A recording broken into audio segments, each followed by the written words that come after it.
Okay, so this is how to do a formal congruence proof. What you do is you get some situation. So, for example, if it's a rectangle,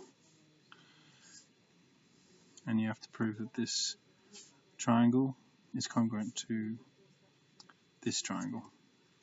Let's say you told it's a rectangle.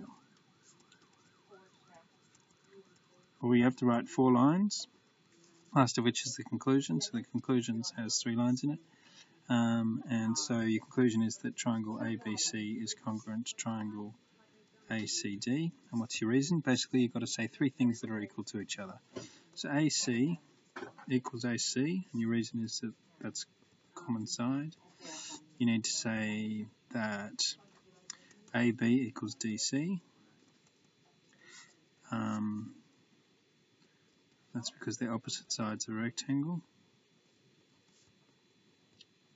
And then finally you say ABC angle equals ADC angle, because they're angles of a rectangle.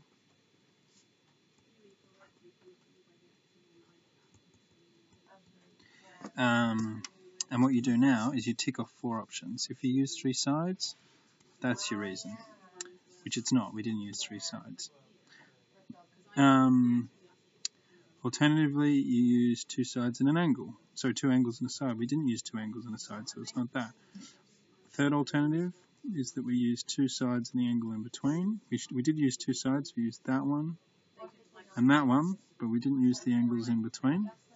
So it's not that. Finally, it's RHS. RHS is when you use a right angle, which we did, when you use the longest side of a right angle triangle, which we did, and when you use one other side, which we did. So that is the full congruence proof. And when you've done a congruence proof, it'll often say something like, hence deduce that AD equals DC.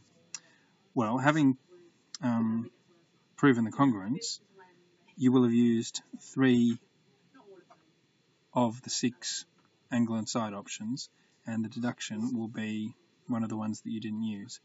But anyway, now that we've proved that the triangles are congruent, everything is equal to everything. That's equal to that, that's equal to that, that's equal to that, that's equal to that, that's equal to that, and that's equal to that.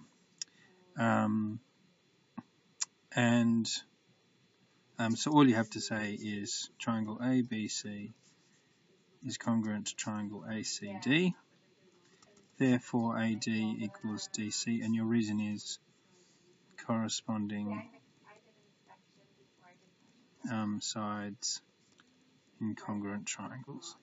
That's all you have to write.